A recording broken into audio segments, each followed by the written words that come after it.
The illustrious Jabba bids you welcome. I'm going to regret this. I'm Pete Mitchell. He's Peyton Jones. And this is the Church Planter Podcast, brought to you by Church Planter Magazine.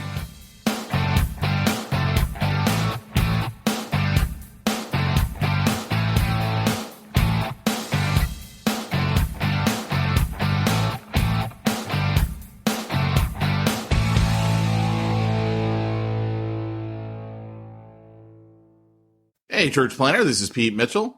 And this is Peyton Jones. And we're coming to you live for a recorded podcast. Do you like that? Huh? Live for a recorded? I didn't get it. I know you were too busy looking at your computer screen. Well, I'm looking at my notes for today, which is yet another one on the spiritual gifts. What? Yeah. So, I'm just beefing up, boning up, making sure I can cut them mustard. You know what I'm saying? Spiritual gifts. What are they good for? Part 4. Absolutely nothing. Say it again. Gifts. Whoa, whoa, whoa. If this is your first time joining us for the Church Planter Podcast, it doesn't get any better. We're just going to let you know right now, right out of the gate, don't expect too much. Yeah. Because we're not going to deliver too much. Pretty much. You know what I'm saying? You feel me, dog? Yep. So, you had some fun this morning. Your car broke down. Yeah, my car broke down, but, providentially less than a block from my mechanic. So hood was smoking, things were trailing, like a belt shredded. I think it was my power steering belt. Car stank, and it was really hard to turn the steering wheel. So I had to use muscles, man, to get to my mechanics. Yeah, I hate when you have to use muscles to drive your car. Yeah, man. I want one of those. I want to live in the future where I get into the car and I say, hey, futuristic Siri, I want to go to Manhattan, and I just fall asleep, and I get in my little egg-shaped, Jetson copter car, and it flies me there, and I'm sleeping. This is why you actually need to have TV, because what you don't realize is what you just described is not in the future. It's here now. They have self-driving cars. Yeah, I did hear about that. Are they out on the road right now? Oh, yeah. There's this one guy I know who records all of his marketing videos in his Tesla with it on autopilot. And so he's just sitting there like recording himself and the car is driving him on the freeway. No way. Yeah. Okay, forget chargers, man. No. I want this. No. I know that's blasphemy to you, but I want that. It's so funny, man. Driving. We wake up in the morning and I look out our kitchen window and that's where our driveway is. And I'm looking at my car and I tell my wife, I go, man, that's a good looking car. And the other day she goes, I don't remember you being this in love with your Mustang as you are with this car. And I'm like, I don't know what to say. My Mustang, I mean, you got to understand, when I bought my Mustang, I was driving 30,000 miles a year. So I went through the 36,000 mile warranty in the first 18 months. Like I was already on the other side of it. And so I just keep telling her, I go, well, I never get to drive this car. So every time I look at it, I'm like, wow, that's a good looking car. But yeah, it's fun to drive. Let me put it like that. So Andrea said this morning, hey, I don't know if this car, it's almost 10 years old, if it's going to cost us more to keep it. And, I know. Get a Hellcat. Well, I immediately, let's not push it, Pete. Or get the Demon. Hellcat. Get the Demon. You're a church planner. You need to have the Demon logo on the side of your car. You know that I cannot own the Hellcat while you are the owner of the lowly Charger.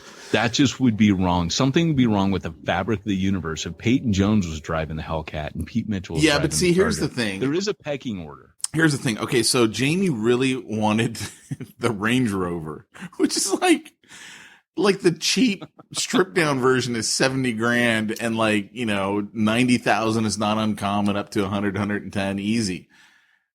And I go, yeah, okay, but that's when we have stupid money. We're not at the stupid money stage yet. And unfortunately, I am so cheap deep down inside. That's what the Hellcat is to me. 70 grand. It's stupid money. I'm not at the stupid money stage in my life. But the leases, did I tell you what the lease is for the Hellcat right now? No. You can get a lease, a 3-year lease for $508 a month. What? My payment to own mine is $400. Dude, I think the maintenance on my truck right now is close to that. It's paid off, but I mean, shoot, man. I'm telling That's you. what we're thinking about. I'm telling you, lease the Hellcat. Yeah. Just I do paid not my do truck it off. from Huntington Beach, Dodge, Charger, Jeep, whatever they call themselves. Stay away from them. They're evil. Duly noted. Well, hey, I have a meeting. It doesn't mean that we won't come back and record later, but I got a meeting. So should we hop into, well, I do got to say this before we talk about spiritual gifts. And if you got Smack Talk, that's cool. But Andrew and I watched the entire Alien series back to back last week. Now, when you That's say how cool my wife is. when you say the entire Alien series, you have to tell me if you got to my favorite Alien movies, which are Alien Predator 4. versus Alien, the whole series there. Okay, so now honestly, I have never seen. I think I might have said, was that AVP? Well, there's like 3 or 4 of them. No, see, so now this is true. I have never seen Predator. Okay, I know. when are you coming over to my house? I have it in 3D. They redid it in 3D. Yes. So, okay, I'm coming to your house to watch it. Might be a Sunday afternoon. Tell your wife it's I'm gonna missions figure that related. Tell her it's missions related, and So Andrea could not believe. She said to me, "What?" And I go, "Yeah, I've never seen, believe it or not, as Wait, cool as Predator is. I've never she's seen Predator, and you haven't? Dude, like she was a high schooler. Why am I doing the podcast with you? I know, right? Because Andrea loves sci-fi. Like she's a sci-fi writer. So she's like, She's my hero. dude, seriously, sometimes like you just you say things like and you don't expect, you expect you're gonna like drop the pebble down the well and you're never gonna hear it hit. So like last week I go, hey, because I am super excited about Alien Covenant. Like almost as excited as I was for Star Wars, right? Super excited. I loved Prometheus. I thought everybody else is nuts for not liking it. They're so stupid. He's going back into the history and he's done some killer things. And he didn't just throw aliens in to make the fans happy. And I was glad. I was like, shut up, fans. He's telling the origin story that everyone wants. So here's the deal, right? Like I loved that movie. Thought it was a masterpiece. And, I watch everybody parodying each other. Oh, why did the guy touch the worm critter? Well, shut up. So, without going into that, I'm in rare form today. Don't mess with Alien. But, anyways, I told my wife, I said, hey, it's coming out May 15th, let's, what do you think about rewatching them? So then you and I could go on a date and go see it. And she goes, okay. And I go, what about watching them like all week? And she goes, okay, we'll see. Anyways, she watched the first one and she turned to me in the first one and said, hon, I don't think I've ever seen this. And it ended up being her favorite, the very first one. Then she saw the second and she's like, that killed it on suspense. Then the third one she didn't like, which I've always liked the third one where they're in the monastery, the prison monastery. I like that one. Call me stupid, but I like it. And then, but not the new version of it. The new version sucks. What do you mean the right? new version? David Fincher did the original. And the new version was Cameron came, or was it, I don't know. I don't think it was James Cameron. I think it was, the guy who originally did him, Scott, Scott. I can't remember his first name now. I know there's Tony Scott, his brother, but the guy, the alien guy, Alien 1, the Ridley Scott. So he came back and edited number 3 and it's terrible. They added like 25 more minutes of dialogue focusing on the prisoners. It's terrible. Anyways, then there's Alien 4. which, you and I have talked about, which has Not a a good lot movie. of cool stuff in it. No, it's not a good movie. It does though. Like Ripley's, when they clone her from an alien, that's awesome. And then number 5, I guess, would be Prometheus. And so, yeah, but 4 ends kind of dumb. They can't take it anywhere from there. So you haven't seen any of the Alien versus Predator? No.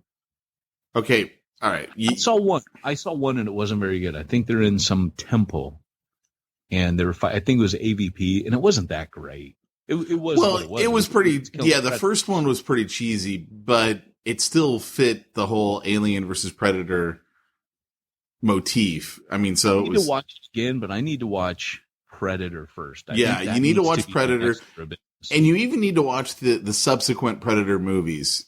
I saw a piece of that when they're in New York. Is that where it was? I can't remember what city it was in. Back in the 90s, it was on cable, and I saw it. And it wasn't that great, but it doesn't matter. Like, you just need to understand the whole lure of Predator, because to me, the best Predator Aliens movie was the one where they're on the planet. You wouldn't know this, right? Because you didn't watch it. So they basically abduct, 6 humans, and they take them to this planet, which is a game preserve planet. Like, everything in there is just for the predators to go hunt. Dude, that is so cool. And of course there's wait, are there aliens in that one? No, wait, is that just one of the Predator ones? I'm trying to remember now. That sounds cool though. You got me. I can't remember now if there's aliens in that one. So it may not be even AVP. That may just be just a Predator movie. I don't remember now. I think it is, because I didn't see that, but that sounds cool. It is cool. Yeah, no, that's really cool. I was going to say something. I can't remember now. Oh, so Batman fought both Alien and Predator. Really? In the comics? There's comics. There's graphic novels where he fought Alien. I don't remember what happened in that. But in the Predator one, when he fights Predator, they come to Earth and they're like, hey, we got to pick like the best warrior. So they stalk him, they hunt him, and, they fight, and he kills the Predator. And then the Predator's parents, or clan or tribe, basically it was a rite of passage for that Predator. So it was a young Predator learning how to, it was like going out and kill the bear. So he was coming to kill Batman, and that was going to be, he's going to take his head for a trophy. And at the end, the Predator clan and tribe comes and they pay homage to Batman. That's just how cool Batman is. You'd be really proud of me, because I just subscribed to a whole bunch of comic books. Really? Yeah, I did. See, that's cool, man. So tell me more. Well, I'm Marvel. You're Marvel, aren't you? Well, they were actually Marvel. Yeah. Let's see. I've subscribed Marvel to Unlimited. These are the ones I subscribed to 6 of them just in the last week or so. Star Wars Han Solo. Nice. So I'm gonna start picking up that one. Star Wars Poe Dameron. Star Wars Dr. Alfra, whatever that is. I don't know. Star Wars Darth Maul. Yeah, I'll just pick this one. You gotta like Star Wars Darth Maul. And then I Am Groot, because I really like Guardians of the Galaxy. And then yeah, I know. And then the new Darth Vader series. I believe that's going to be issue 1 that I'm getting, starting from there. It's all right. Don't worry about the train. Everyone knows about the train. He is like horn happy, man. He is laying on that thing. It's okay. Throw a rock and commit a felony at him when he comes by. So yeah, those will be coming in the next 6 to 8 weeks. I figured, the boy will be happy. He'll have some reading material. I'll be happy. I'll be able to read to him something I want to read. So I like how you roll. As you see, Jamie, the Charger is a family vehicle. It's got 4 doors, and I've decided to invest in our child's reading activities. Yes. I like how you think, Mitchell. Well, the one part that I'm still trying my gosh, dude. Just come on, dude. Guy's been like for miles, because I can hear him down the track. Oh, I'm sure. Miles laying on. The one part about the Charger that I'm not sure. Can I just interrupt real quick and just say I am going to pray an imprecatory prayer against that train operator? No. David prayed him. No. God, break the teeth of that wicked man. No. Why? Because what happens if it happens while he's driving the train and there's fallout? So I'll pray my imprecatory prayers and I'll put a time tag on there. A time tag. Such and such intersection only, though. After such and such intersection. So anyway, what I was saying about the Charger is the part that I'm not sure how I'm going to be able to explain this to my wife is I want to have the Lambo doors installed, where the doors go up. Yes. Yeah. And then last night I asked her if I could put a red racing stripe on it. Did you really do that to your doors, though? Yeah, they got a kit for it. No, of course, I had to pay someone to do it because I'd screw it up. Please. I'll drive down just so we can drive places together and get out. We'll get out. We'll get a Coke. We'll throw it in the trash. We'll get back in. We'll drive somewhere else. We'll go to Walmart, get out, buy a DVD, get back in, get out. The picture they had actually all four doors. Go to the mall. We need to go cruise the mall.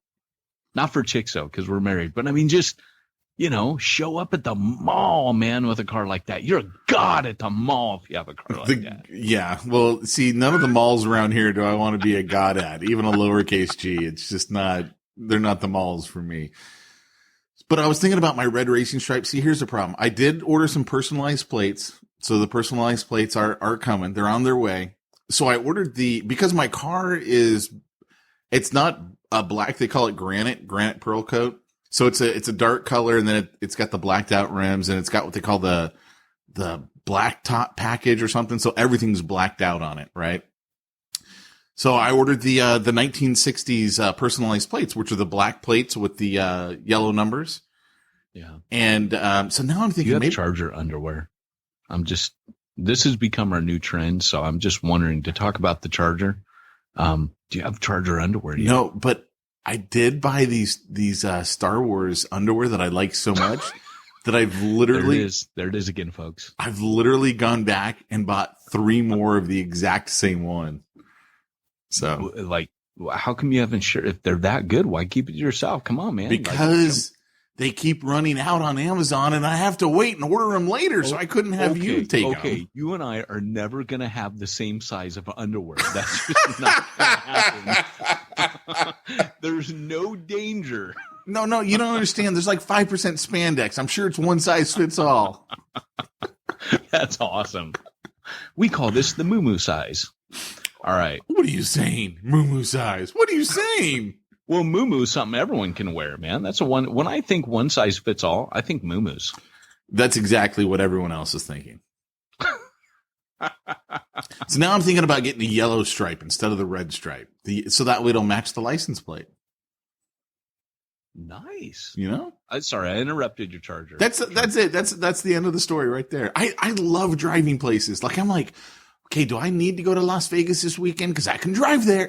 Like, there's these. Man. So on my bucket list, right? And I so wish you had a DeLorean, because on my bucket list, man, would be like driving around in a DeLorean, having a or a food compactor on the back, like a food processor, and literally like getting out in a lab coat with goggles. That's on my bucket list, man. Just driving around, getting out, putting vegetables in that. You could get a DeLorean relatively cheap. Like even one of those ones that are made to look like the movie. I bet you could get one pretty cheap. Really? The problem is none of these millennials are going to have any idea who you are or what you're doing. I don't care. I just need the out of time license plate, and I need the food processor on the back that has a little, hole in the trunk that goes into a bucket. So every time before I get in it, I just take a piece of corn out of my lab coat, maybe like, a hamburger, and I just feed it in there, and then I get in my car and drive away.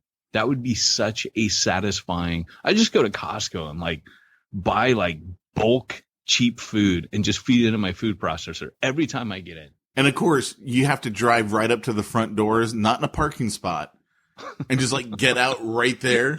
Yeah, just leave it there. And let the fog machine kind of like drip drip out of the side of the doors. Man, okay, so for my 50th birthday, I'm going to figure out how to make this The happen. reason why your car would never get towed is they'd all assume it was part of some Costco publicity stunt. Absolutely. Yeah, that's probably true. Oh, yeah. If you parked it out in front of a mall, because you got to go to the mall with your, fancy car. You could park anywhere you wanted. You totally could. You could probably, as long as you kept that sticker on the window, drive your car into the mall, park inside the mall, and then go shopping. I was just thinking you could at least drive right up on the sidewalk in front.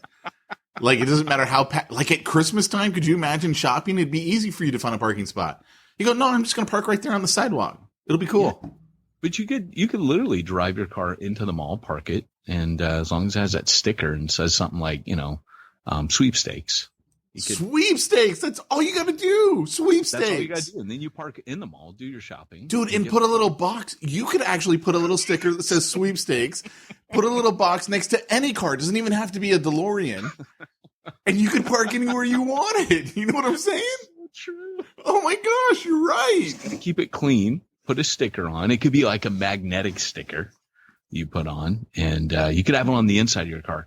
And then, put that box out, and boom, you're good. Yeah, I like it. No one's going to tell someone it. to open the double doors for you, though, to the mall. I still say don't drive it inside. Leave it outside on one of like the big areas. Yeah, go in, get your Wetzel's pretzel, and then come out. Boom. And in your trunk you could keep like those the rope and the poles, and you just put it all the way around your car. Dude, you could, like, Christmas time, you would never have a problem finding a parking spot. Oh my gosh, dude. We're genius. Church planner. Obviously you don't have a car that you could use for this because you're a church planner. But hey, you know what? See, you've just got the mindset though that all church planners are poor. You and I happen to know that not all church planners are poor. Some of them are really, really not poor. To my detriment, I've always assumed they're poor. Like me. You're like, I could do like the anti-Tom Boo commercial. Like, you want to be poor? Plant a church, like me. I'm just saying. Free seminar where you can learn how to not make a lot of money. I like it. We should actually get into the topic because we're almost out of time for you. We are almost out of time, so we're gonna have to come back and record part 2 later on. But today's podcast is brought to you by Reaching the Unreached, Becoming Raiders of a Lost Art. That's my book. Pete, did you know I have another book coming out, Pete? Wait a second here. How come this is the first time I've heard about it? Well, because I've been really quiet on Facebook about it. Like, if you follow me on Facebook, you're like, dude, why has this guy not been blowing up stuff on Facebook about this book if it's such a big deal? So, Reaching the Unreached, Becoming Raiders of the Lost Art. And when this podcast goes live on Monday, guess what? Exponential is on Tuesday, Wednesday, Thursday. And if you want to get the book 3 weeks ahead of release date, guess what? It's exclusively at the Exponential Conference. You need to go to the Zondervan booth and ask for it by name. And by the way, those of you listening, you know that you've got a bunch of freebies. If you go to reachingtheunreachedbook.com, you can order it in advance. And look, we were just joking around about how I never want to make money off of you church planners and this and that. I mean, hey, if I can serve you and help you and make a living out of it, great, I'll do that. But the reality is my heart has been over the years is really just to help you guys. But if you have been listening to Church Planner Podcasts, you've been following with us, tracking with us, if you've been blessed by anything I've done, then now is your time to pay it forward. If you're ever going to do one thing for me, buy this book, and don't just buy one, buy a case. But here's why, though. Because I get bigger royalties off of a case than I do off of an individual book. Here's the deal. I wrote this book with study guide in it. Take your church plant, take your core team, take your small groups if you're from a bigger church through this book. This book is going to revolutionize the people in your church. I believe in this book. It's not just, I wrote a book, I'm trying to flog it. Literally, this book will transform your people from, and I stole Pete's phrase, from pew jockeys into missionaries. And by the way, I get a lot of comments when I when I go on podcasts, people are like, haha, that's funny. Pew jockeys into missionaries.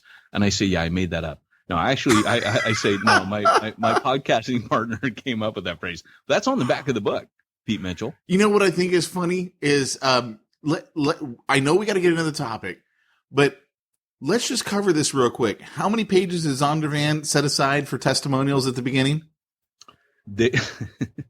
Come on now. They set aside 2 pages front and back. And then how many did you end up needing? 6. But they only settled on 4. And there's certain people like Mac Lake's not in here. Like so many people got cut out. I couldn't believe it. Okay, so here's my point. Here's my point. You've got Alan Hirsch, you got Hugh Halter, Mac Lake, you got testimonials from everybody. Yeah. Who's the one person you, I don't know, some would say wisely decided not to ask, who maybe perhaps publishes the premier magazine for church planners called Church Planner Magazine, who is the co-host of the largest, most listened to church planner podcast out there called Church Planner Podcast? And you didn't even bother to ask him for a test. Like, that wasn't even... I didn't think you'd do it. It was like when I went to Ed Stetzer and he's like, I'm too busy. But even like, Ed gave you one, didn't he? Or no, he just interviewed you. Yeah.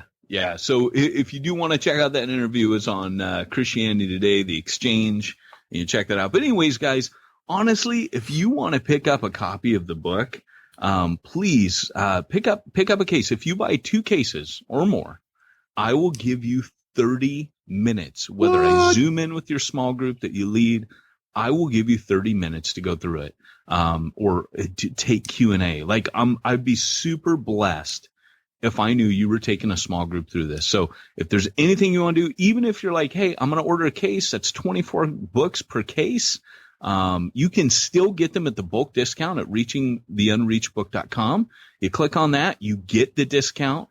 It roughly works out to $9 something a book, and even collect it from your people or have the church pay for it and boom, collect that 10. If you're a poor church planner, do it. I'm telling you, the dividends this is going to pay is it is going to help you reach the unreached. If you're a poor church planner, sell it for retail and buy it at wholesale.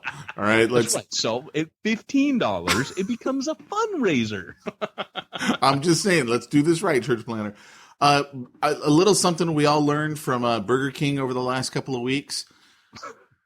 Siri, please go to reachingtheunreachedbook.com. I just wanted to set off everyone's phones who's listening. That was killer. I read that article online and I'm like, Pete's for sure going to talk about this. I kept trying to go. Pete's good at. I kept trying to go. I kept trying to get Siri and Alexa to go to bivoconsultant.com, which is one of my websites, and bivowebinar.com. You can do that, church planner. Go to bivowebinar.com. And I couldn't get it to work. Didn't they do it? Because they didn't know what Bivo was. Websites, right? But I think what they did is you can go to websites. Oh, yeah. Yeah. Okay.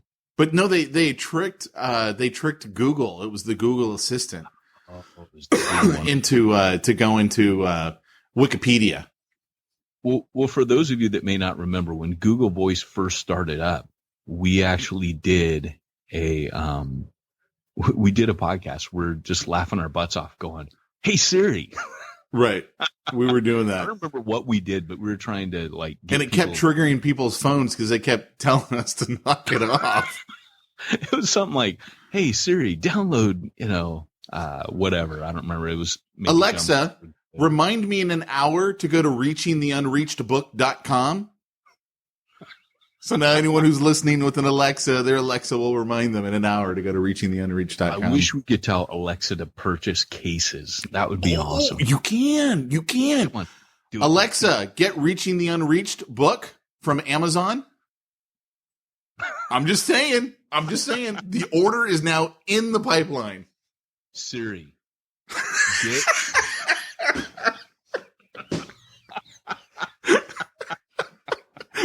Get everyone's phones to automatically order the book. That's great. Hey Siri, order Reaching the Unreached book from Amazon. I don't love know it. what you mean, Peyton. You know what? Siri calls me Ninja Warrior. It's pretty cool. Oh, really? Mine calls me Jedi Master. What? Yeah. Not Dark Lord of the Sith? Ooh, I kind of like that one too. Maybe Yeah, I should change. my Dark Master. Yeah.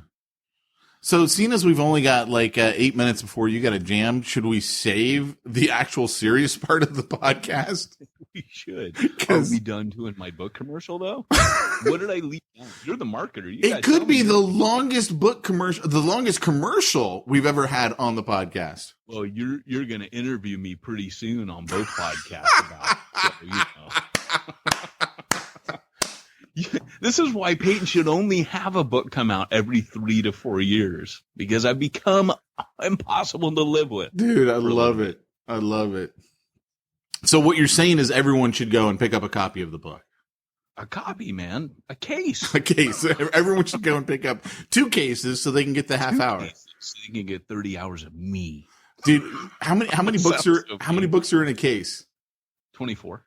See, what I would love is if somebody bought 47 books and you're like, nope, sorry, you're 1 book shy of 2 cases. Oh, yeah. No 30-minute consult for you. Hey, the deal was 2 cases, man. 2 cases. You should have put a limiter on there. I'm going to do the 30-minute consult to the first X amount of people or until all of my spaces are filled. Because what if people are just like, dude, I get a half hour with Peyton Jones? I'm buying 48 books. Yep. Yeah. But of course, it's, we'll see, the reality is I think we will get people doing it.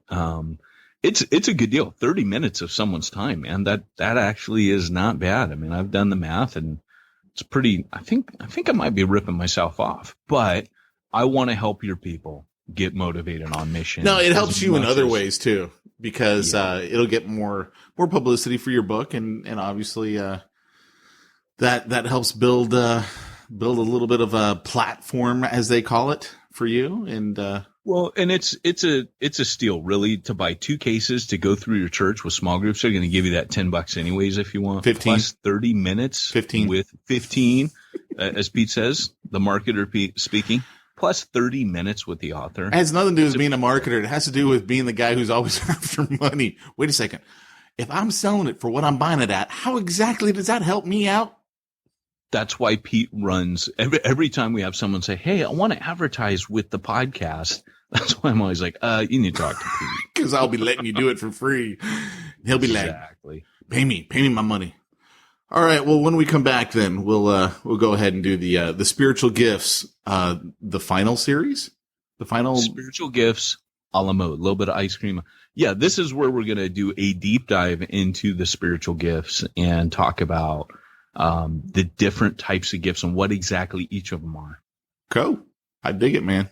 We'll talk about the ultimate gift, which, I have.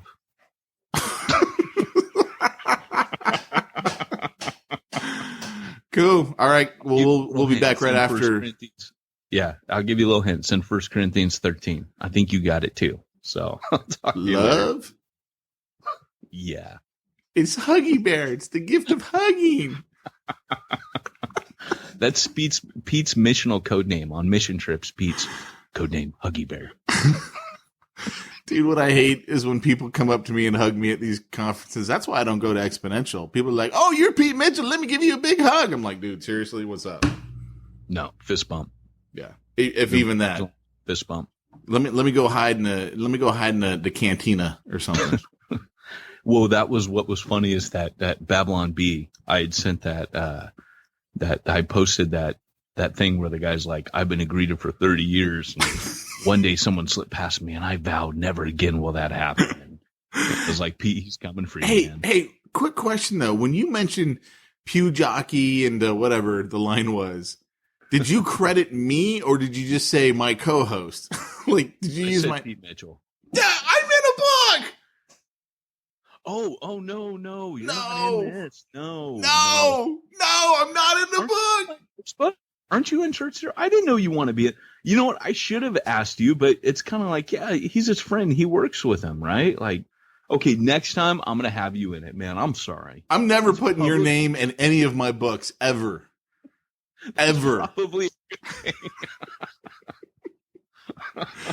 I'm just going to refer to him as Dark Lord of the Look, Sith. I'm looking at the index. I'm looking in the index, Mitchell. You looking in the index? Nope, no Pete Mitchell here. Well, I'm not buying that book, and forget me buying a case. Forget you. Stupid. I'm editing this commercial out of this podcast. All right, man. You are going to be in here some way, shape, or form. You're on my first one, aren't you? Didn't I write you into Church Zero? I don't think you used my name. I need my name. I need recognition. I need a spotlight. Oh! All right. I'll make you immortal. Just give me another. I got another book on the way. It's about heaven. So it's about heaven. This will be the line. It'll be, my friend Pete Mitchell thinks I'm crazy to say any of what I'm about to say, but there we go. All right. We'll be back.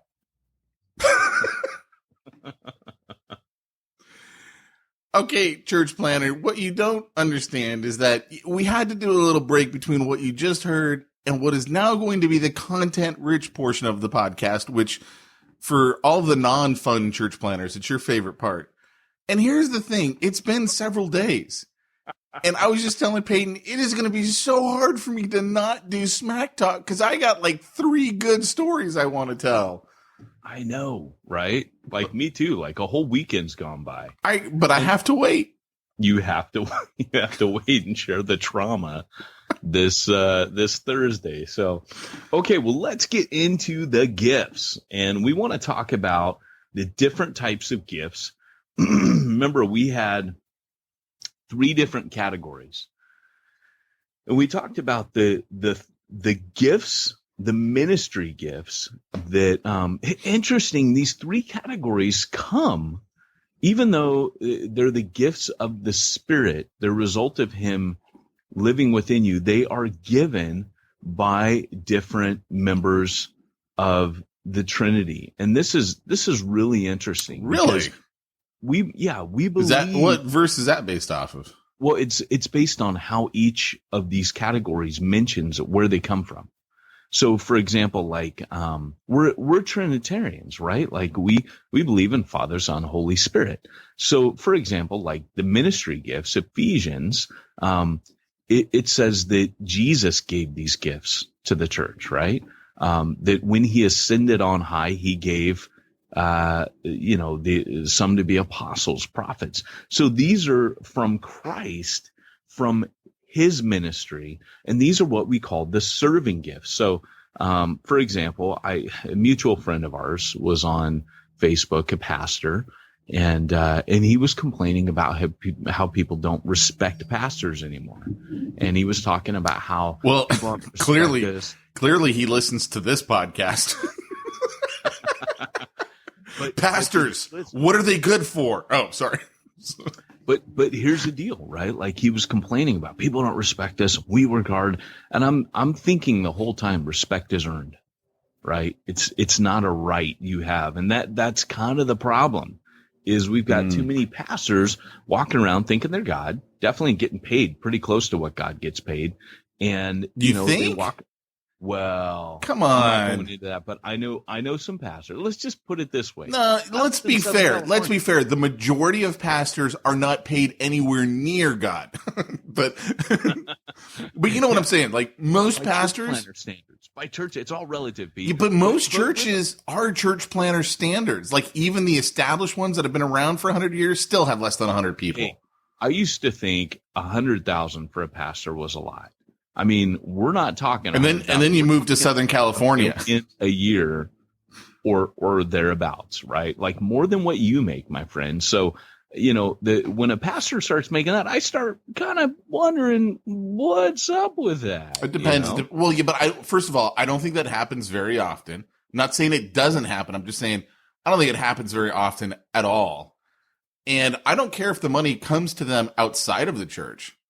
Like some of these guys write books, look at Rick Warren. I don't even know how much money he's made. No, I'm talking about from the church. And so here's from the deal, church. But within the background you and I came from, right? I'm not going to mention it, but in the background you and I came from, there was no accountability. And so we basically said, TBN, all that stuff. But basically, at some point, it's kind of like Bono says, right? He one of his songs, he has a bridge that says, I'm still a child, but no one tells me no. You know, there's not accountability when many of the pastors, the way that the churches were set up, became CEOs. That's why it's always healthy to have these teams. And so going into this, the teams are apostle, prophet, evangelist. And by the way, let me say this. Let me just say that.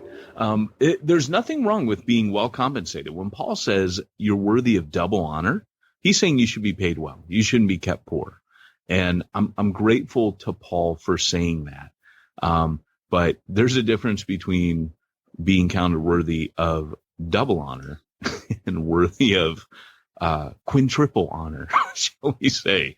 And maybe, you know, I don't even know how to quantify it when it's like 10 times 100,000 or whatever, but I don't think Paul meant that. But there's just not that many pastors who are in that category. So I honestly don't even think that's an issue that needs to be brought up. Yeah. You know what? You'd think that, but there's no way nationwide there's more than 10 pastors that make $1 million a year as a pastor of their church. There's just no way. I don't buy it. Okay. And I'm thinking more like $500,000, you know, 500,000-600,000 a year, you know, that's shocking to me. Even that, maybe another 10, literally 20 guys in the whole nation. Yeah. But and they're all in Nigeria. Yes. And you too can inherit this money. And here's the thing, as I'm just saying, the reality is these gifts are serving gifts. They're not entitlement gifts. And I think that what's happened is we've turned the position, you know, we start talking about the pastor's wife being a first lady and all that kind of stuff. You've missed the point of the whole thing that Paul's laying down here in Ephesians. You're not there to be served. You are there to serve. And, you know, like you said about books and, hey, if you can make money, that's awesome. Like, I have no issue with that. But I think that I just know things, you know, I know things and probably things I shouldn't know, but they bother me.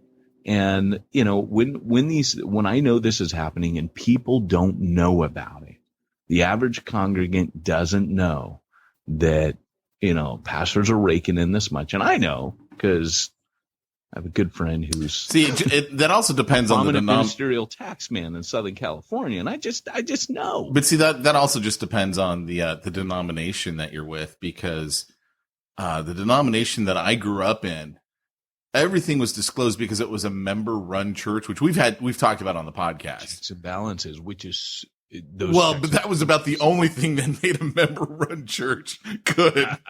You know, the pastor never got to get much money. No, but see, that's what Paul was writing against. That's where Paul's like, hey, if you're going to pay a guy, pay him double honor. So we're not saying he ought to be poor. And I love that Paul goes, pay him double. You know, like if you value what he's doing, you know, pay him double. I think that's awesome. But again, there's a point where it starts to get kind of ridiculous. And what's interesting is we're just getting around the idea that these are serving gifts. And perhaps I shouldn't have opened this little Pandora's box. I'm sorry. You said you wanted it to be interactive, and I took a offense to what you said. Well, it's okay, man. It's good because again, these are gifts kicked down from Jesus. And here's the deal. The real reason that these were given were to serve the body. And you know that these are serving gifts because it literally, you're to equip the saints for the work of the ministry. And an apostle establishes and builds churches. He's a church planner. And excuse me, he's like the thumb, you know, he's the one that touches all the others, kind of holds the fist together. We've gone into all that, so I won't go into that. But let's just kind of, you know, say the prophet, the evangelist, the pastor, the shepherd, and the teacher. These are to serve. And then you have your manifestation gifts, which are the gifts of the Spirit. And these are really to reveal God himself. And sometimes they're supernatural. Sometimes they're not. Sometimes they're very natural. It could be that I'm expressing grace. I'm serving. I'm doing some of these things. But here's the ones. These are the gifts of the Spirit that reveal God's presence, I would say, and his power. So first, there's gifts of utterance, there's gifts of power, and there's gifts of revelation. So you've got prophecy. And so Paul, he really, when he structures these out, he's categorizing them. And and these are found in 1 Corinthians 12, 8 through 10. So when he talks about prophecy is not future telling or foretelling. It's some people say it's forthtelling. It can include something that's going to happen in the future. I mean, I write in Church Zero about Jeff's prophetic word. What's that? Cha-ching. Yes, thank you. Good reminder. I mentioned that Jeff talked about the financial collapse, and that was weird. Like, Jeff never told the future. Like, that wasn't part of, and he even said to me, hey, this is kind of weird, but it's a really big burden. I've been sitting on it. I feel I'm supposed to share with church. And I'm like, how about in a small group? But, Jeff was like, no, I got it. And he predicted the financial collapse. And there was a reason. He was like, look, it was the dawn of our church plan. It was 2005, a core teams meeting. 2006 hadn't happened yet. And it was 9 months before. And he said, look, there's a coming economic collapse. And he's using all that word. People are going to lose their homes, jobs.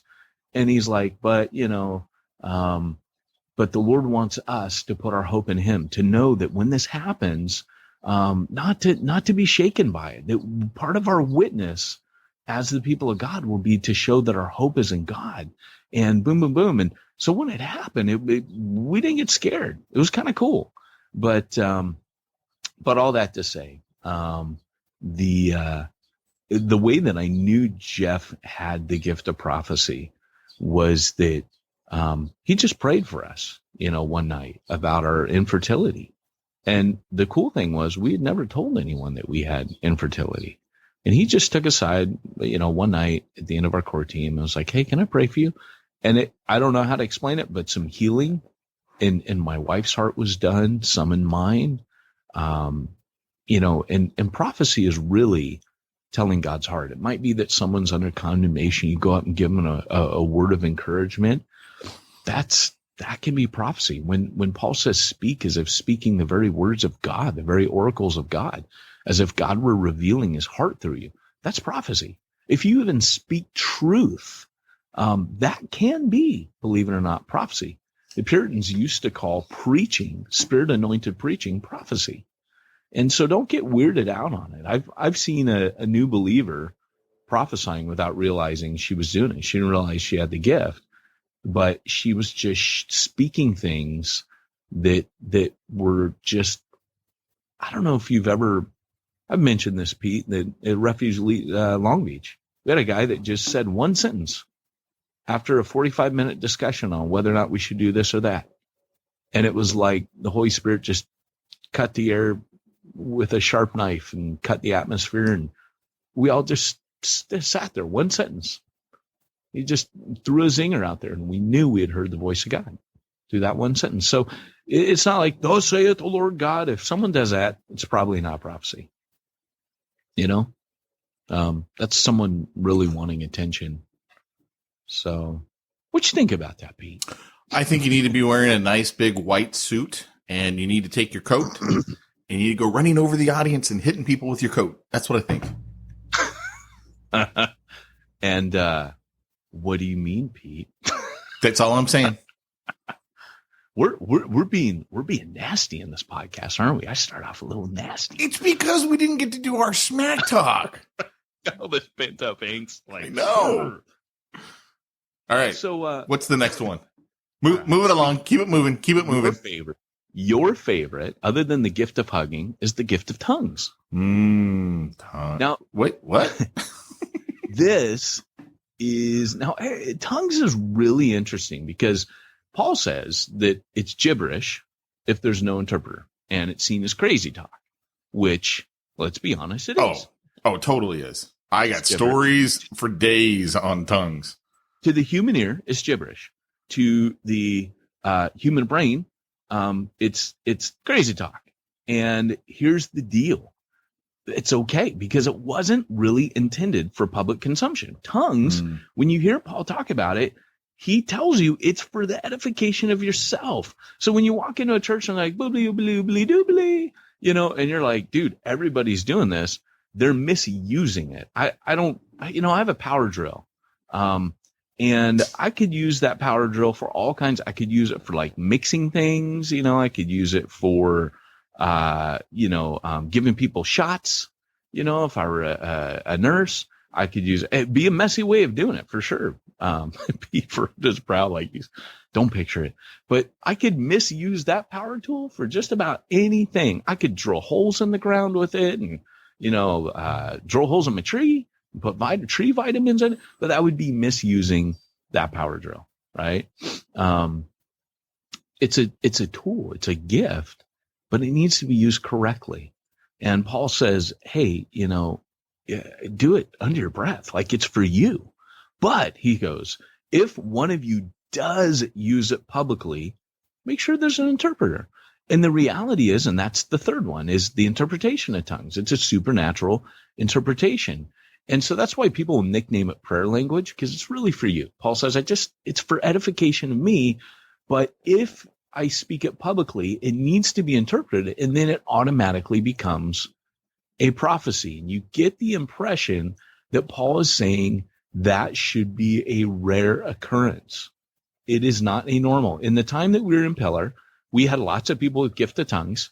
They did it to themselves, and I would tell them, they would say, well, under your breath, like, what's the suggestive volume level on that? And I'd be like, well, Paul says under your breath, so just you can hear it. So if the person next to you hears it, it's too loud.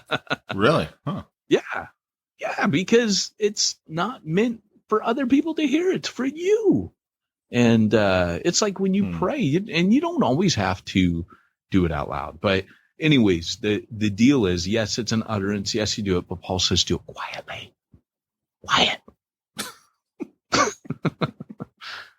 So anyways, Pete, I know you got thoughts about this one. The thing is, growing up, first of all, in a very conservative Baptist church where there was no speaking in tongues, and then going to an Assemblies of God school.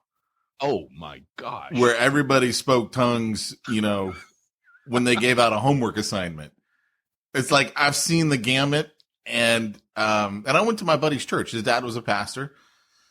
And I remember one time I visited his church, and I remember pretty much everyone in there speaking in tongues. Like they would have a little time in the service where everyone was speaking in tongues. I remember looking at, what's that?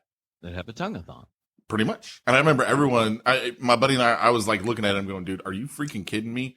What did I walk into? I was like, dude, I'm so done. I'm never coming back to this church. Y'all are crazy. Yeah. And Paul pretty much says no tongue during your church service. You know what I'm saying? He's saying, look, if you're going to speak in tongues and it looks crazy, stop. Right? So I don't know that I could ever speak in tongues, even if I was given the gift, because I think mentally I would have such a hang up against it. Like, I'd be like, I'm just making stuff up. I mean, shut up, dude. This is my mind making stuff up. So like my wife has the gift of tongues, and it's a beautiful thing for her. I mean, really beautiful. And, there are gifts that if they're not your gift, they're going to seem weird. And so like all of our we've already lost the charismatic Pentecostal friends that are listening, go, dude, you're wrong. And that's okay, because you can disagree with me on this podcast, but the no crazy rule is what I invoked in church, because I had people that wanted to dance around the room with flags. And I was like, no, because we're here to glorify Jesus and reach lost people. And I can remember watching a TV show. They took a British family and it was kind of like one of those wife swap things.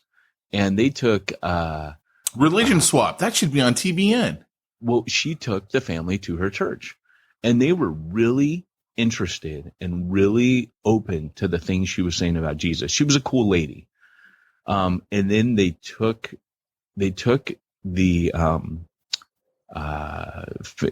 so this lady took the husband and kids that she had, the wife swap program. They switched spouses and families for a week. no sex. And so have you seen the show? Is that was here, right? That was in America Yeah, too. they had it here. Okay, Or I think they probably still do. Yeah. So then the family, after being blessed, and even the man was in tears talking to her one night about the Lord, then he goes to her church and they're all eyes wide. Like, what in the heck? And it was a small room of about 15 people, and they were just going nuts. I mean, we're talking banners, we're talking people dancing, we're talking people jerking on the floor. And you could just see the walls come up. Like, exactly what Paul said was going to happen. They come into your midst, they think you're out of your minds. And it invalidated. See, these are signs. These gifts are signs to validate the gospel. Healing, prophecy, these are all signs. And it validates the gospel, that God's presence, it reveals God's presence. But what they did was the opposite. They gave the message that they were nutcases, and it invalidated anything that had been said previous to bringing them to church. And you could see the Holy Spirit was really working on this dad's heart prior to this. And they interviewed him afterwards, and he goes, "Oh man, I'll never go back there again." And so anyways, I mentioned this to the team, and there's a couple times where I remember when we started the church, some of my dear friends were very charismatic that came and joined our leadership. And it was great because I would say, remember guys, we're not here for you. We're here for them. We're here for the lost people. And they got it. And I will never forget the teenage daughters of this couple coming to me and saying, "Thank you." They said, "We were terrified to go to church as kids." And they actually, until we started this church plant, had thought, we're never going to church. And the amazing thing was that they, like I said, they said, "Thank you. Thank you for making church somewhere I can bring my friends." And we would have prophecy in the service. We would do all the stuff Paul said you could do. So please don't misunderstand. Like there were, sometimes Jeff would stand up and say, "Hey, I feel somebody today needs healing." And that in itself was a prophetic word. And the thing with Jeff, when you find a guy who's walking in the gifts biblically and is the real deal, then basically Jeff could say that, because I knew after service someone's going to get healed, and they would. And it just quietly, you wouldn't like you said, the white hair, the white suit, the big hair. You wouldn't be like, "Come up on stage," and throw his jacket at him. He literally would say, "Hey, we pray afterwards, come," and someone would get healed. And I just love that it didn't have to become a 3-ring circus like Paul talks about not doing. It didn't have to become that for the Holy Spirit to truly reveal himself and reveal his presence and power. And that's how the gift should operate. And I go nuts trying to figure out why people don't understand this, but I'll tell, people might say, "Yeah, but you don't see the things that we see." And I'll be honest, I don't want to, because I've seen the real deal. I've seen everything except for raising from the dead. And I kind of feel like, and I have friends who have seen that. I have Baptist friends who have seen that. But the reality is, you don't need, I would also say you probably don't see the conversions that we had seen either. Because we took Paul's advice, not advice, really a command. He just says, don't do it. He really spends a whole chapter lecturing them on this, because the souls of people are at stake. And I think I said in Church Zero or Jump School or somewhere where I said, hey, when it comes to, or it was Jump School videos, when it comes to pleasing Christians and making them feel good about their church versus reaching lost people, there's no contest. Yeah. I tell you which one I'm going to pick every day of the week, and that is to see people saved. Yeah. So the next gifts are gifts of power. You've got faith, and it's not saving faith. This is supernatural faith that's given to people to do impossible things. So like when you see where David, goes against Goliath, or Gideon cuts down the Asherah poles, or Joshua goes into battle, or David is in battle and he goes, hey, these guys will fall at my right or left, but whatever.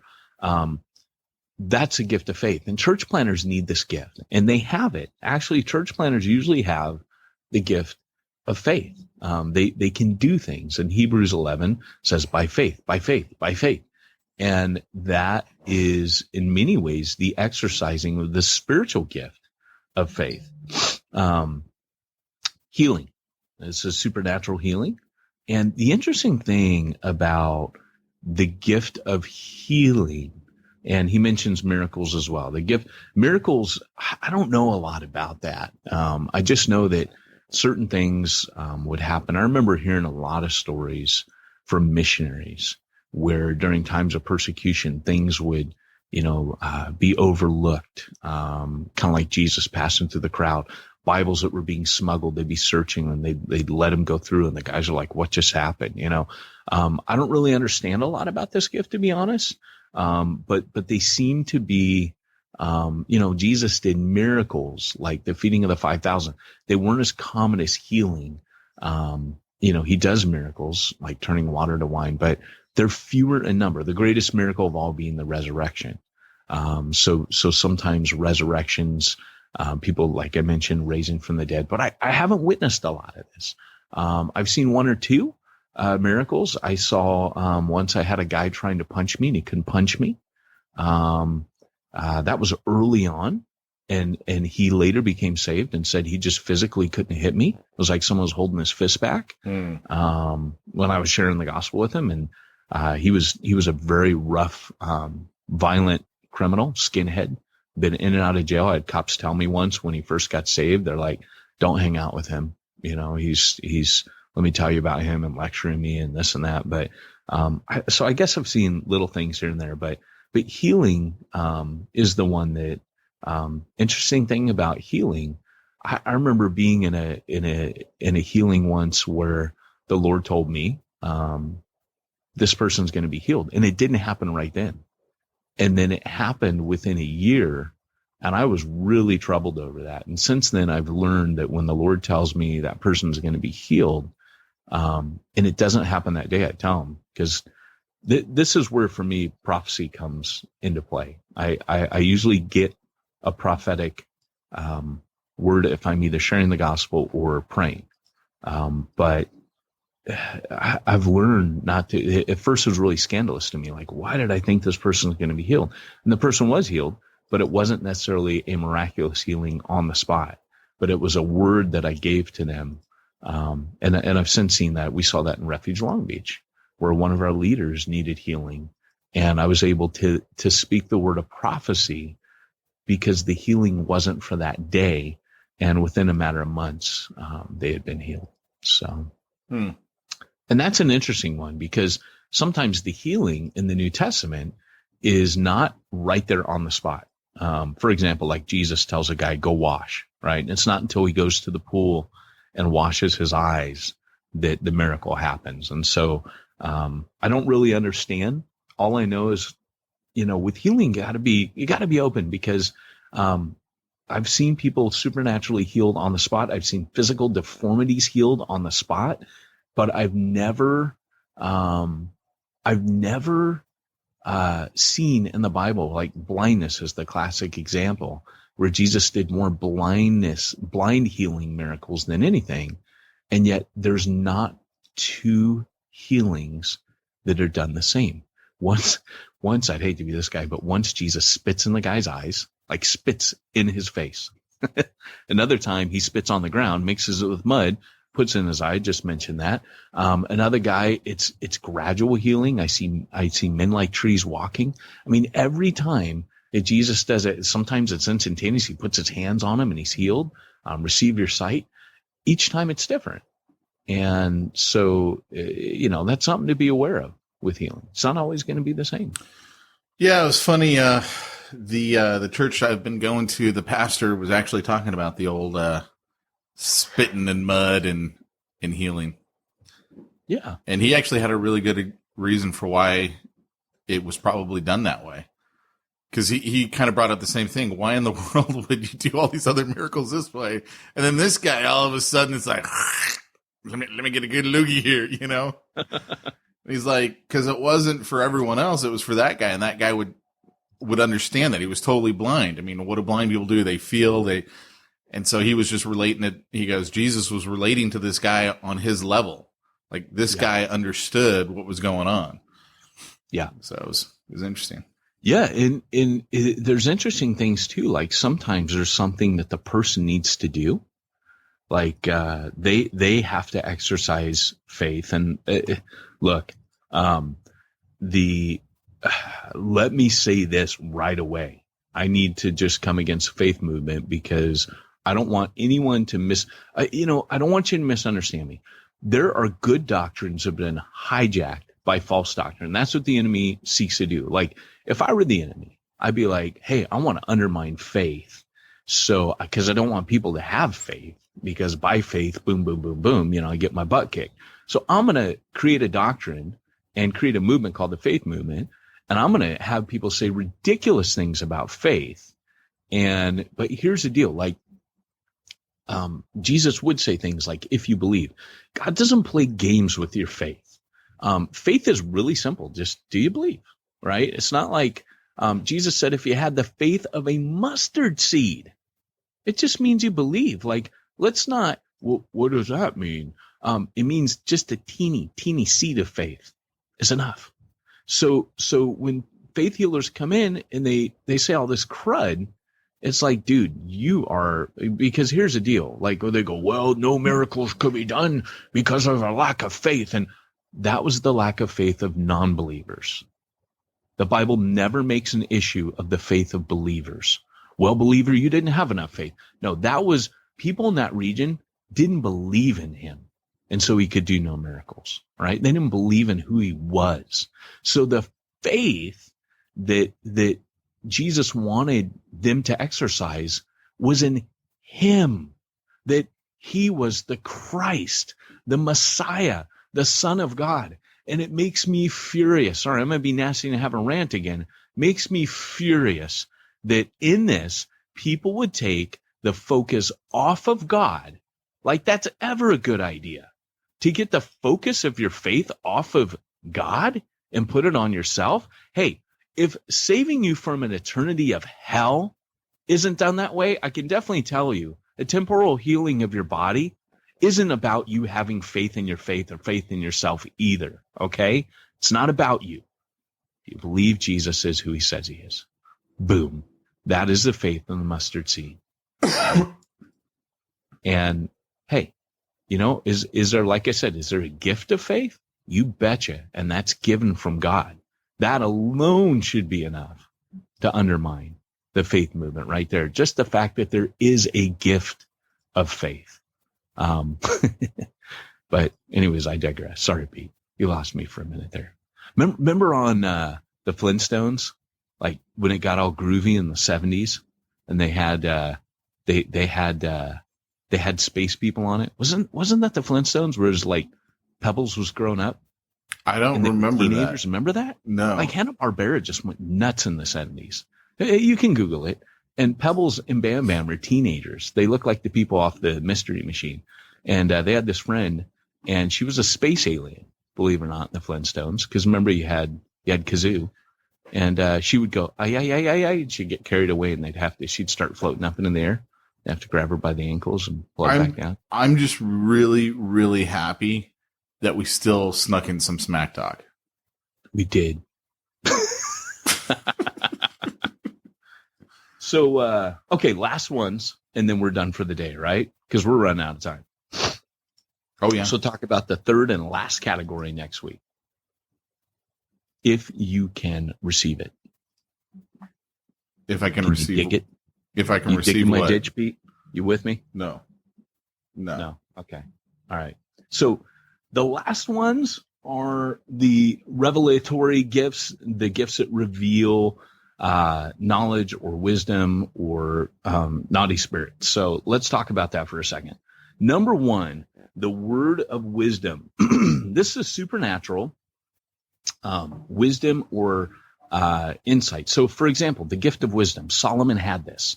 Let's not make it weird. So the gift of wisdom means someone who understands or has insight into things that people, situations, and there are people you go to for wisdom. I have a buddy who has this gift of wisdom. And I told you not to bring me up again. Yes. Pete Mitchell, everybody. Gift of wisdom. Have wisdom, will travel. That's on his business card, But the gift of wisdom, I have a buddy who he just knows stuff. And it's kind of interesting because I'll call him at times and be like, hey, dude, I got this. Can you? And it's not like he goes, let me channel into my gift of wisdom. He just walks around with a bunch of wisdom. Now, there are people that are naturally wise, people that are worldly wise, people that are, experientially wise. They're, topically wise. Like if I want to talk about consulting or marketing, I go to Pete. But there is a supernatural wisdom. We're like, dude, that is totally the Lord. And there's a time where, like we talked about, the gift of prophecy. Sometimes the gift of wisdom can be natural. Like, in other words, it's a gift, but it just is kind of there. The person they'll counsel you and it will just be very sane and balanced. And then there's other times the gift of wisdom channels through the gift of prophecy. And, it doesn't matter how it happens. You just be aware that it's out there, and certain people have it. Certain people might have wisdom into the scriptures. And so when Paul says, for you have known the scriptures from your youth, which are able to make you wise towards salvation. Paul also prayed for the gift of wisdom and revelation to be given to the Ephesians. I don't think he was praying they have that spiritual gift as individuals, but I think as collectively as a body, he's saying, I really want you to have spiritual insight into the doctrines of what Christ has done for you, into your existing knowledge, he says. I want you to have wisdom. I want you to, in effect, what Paul's saying is, I don't want you to have me write to you about this. I want the Spirit himself to be teaching you this. And so you can have wisdom into the gospel itself. Like I said, it could just be someone counsels you and you just know, like, I go to that person and they shoot me straight, man. They give me wisdom that I know is from the Lord. So then there's words of knowledge. These are supernatural revelations of facts, things that you know that you shouldn't know by natural means. In other words, no one told you. Like, for example, today, when I said to Pete, hey, you want to get there in 15 minutes? And Pete didn't respond to me. And 15 minutes later, I said, hey, are we going? And he goes, I'm waiting on you. And then I wrote, to read your mind? Sorry, should I keep these things behind, like, our private banterings? You're alone on the podcast. I just wanted you to feel like you were alone, like I had abandoned you. It was awesome. Well, see, I can see you though. I have a camera in front of me. I just saw your mouth sitting open. Anyways, this isn't as funny as I think it is, but I think it's funny. That was just funny. That was a stupid joke, but the reality is, sometimes people know stuff. I mentioned, I think, wasn't it on the podcast where I mentioned, or was it on Band of Brothers where I mentioned that Jeff was like, hey, that person's in adultery. And sure enough, they were, and, just sometimes certain things. Agabus said to Paul, he put the belt around his waist and said, hey, you're going to be bound like this to Jerusalem. They were told in the early church about the famine that was coming, kind of like we were told about the economic collapse. These things happen. Sometimes you're just given words of knowledge. For me, it happens when I preach a gospel. Again, I mentioned prophecy, which is when you speak them, but revelation is when you know something. So don't confuse the fact that prophecy is when you speak it. That's a gift of utterance. Revelation is knowledge. So I didn't say, hey, someone in this church has adultery and blah, blah, blah. Like, I didn't do that because it wasn't a gift of prophecy. It was a gift of knowledge. So when that person came to us and confessed, probably like a week or two later, we weren't rocked by it. We knew, we were like, yeah, we actually knew the Lord had kind of revealed this to us. And we didn't know who it would be, but we knew it would be a shock. So I knew in my heart it was just to protect us from the shock and to be there. And it was a beautiful thing. And the Lord restored, those marriages and, but gosh, I mean, it is revealing to me. That's knowledge that I sat on. And like I said, when you have a gift of knowledge and you speak it, it can become a prophecy, but you're not always meant to speak something when it's a gift of knowledge. Sometimes you're just meant to pray for that person. So remember, none of these gifts are meant to be showy. They're not meant to be like, hey, check out what I can do. Because it's not what you're doing. It's God. God gave you that knowledge. And then you say, well, God, why'd you give me that knowledge? So like Tyrone, Tyrone will sometimes have a word of knowledge for me that becomes a prophecy. And sometimes he'll say, oh, I just was going to pray on this one, but actually I think I'm supposed to speak it to you. Does that make sense? Yeah. Yeah. You think this is all crazy talk? Well, I've had people come to me and say things like, hey, you know what? I feel like I got a word for you. And it's just crap, honestly. No basis in reality at all. And here's the thing, right? It's like reading the horoscope, right? Sometimes people can give you something really vague and you're like, I don't know. And then you can start but here's why this is important. Sometimes a word of knowledge, like if someone's given a word of knowledge and they're just supposed to pray on it, but they speak it out to me right now, it may make no sense. But a week from now, 2 weeks, or a month from now, it might make a whole heck of a lot of sense. But again, this is why I'm saying a word of knowledge is usually strategic. It's not just, you get a word of knowledge, blurt it out to the person. That may not be what it's for. It may not be why the Lord gave it to you. But yes, people will, and we've all had this, like, God told me you're supposed to marry me, or God told me you're supposed to marry so-and-so, or God told me you're not supposed to marry someone. Like, people were nuts with this stuff, like back in like the 70s. And, and here's the reality. Spirit was clearly moving in Corinth. I mean, you read the Bible, you get that God moved in Corinth, and then people got their hands on it and kind of screwed it up. And same with the Jesus movement. I mean, God was truly moving in the Jesus movement. People were getting saved. And then people started screwing it up. So, anyways, last one is discerning of spirits. And, here's the deal. Discerning of spirits is important because, there are some times where this can be a couple of different things. It could be where you're able to discern the spirit of truth versus the spirit of error. So this can be when somebody is speaking a truth, kind of like John says. First John says, you have no need that any man should teach you, for the Spirit himself teaches you. What he's referring to is false doctrine. So discerning of spirits can sometimes mean the spirit of truth versus spirit of error. I know that is false teaching. I know that's a lie, right? So in that case, John was saying, if the Spirit's in you, you kind of recognize this isn't gospel truth. But at the same time, it can also be a revealing of supernatural demonic spirits. For me, this is something that I'm able to discern very actively when I'm church planting.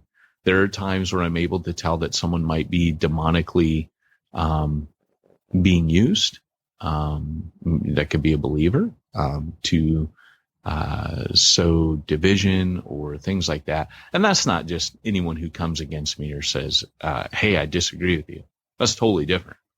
People can disagree with me, and I don't think the enemy did it. I mean, I'm surprised when people agree with me a lot in leadership. But discerning of spirits can be, there's times I just know that person's demonically possessed. There's just no way to whitewash that one, Pete. So that is we're over. So we're way over. This is a long podcast today, Pete. It is a long podcast. Shut up. Gosh. That's all I have to say. That's all I have to say on that topic.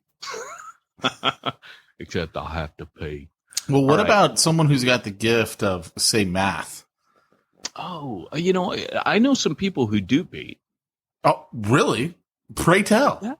Yeah. Well, they have the gift of doing accounting for your church. What? IRS reports. What? They have, they have the gift of administration for sure. What? And they're known as simplifiedchurch.com. What?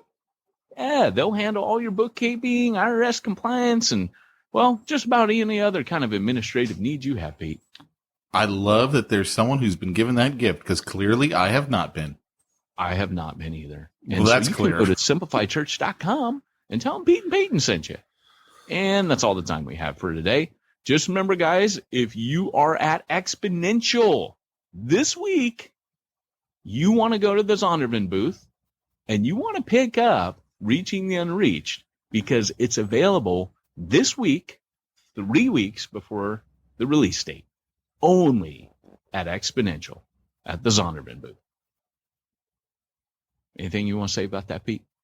Remember, if you want to reach the ones that no one's reaching, you need to go where nobody's going and do what nobody's doing.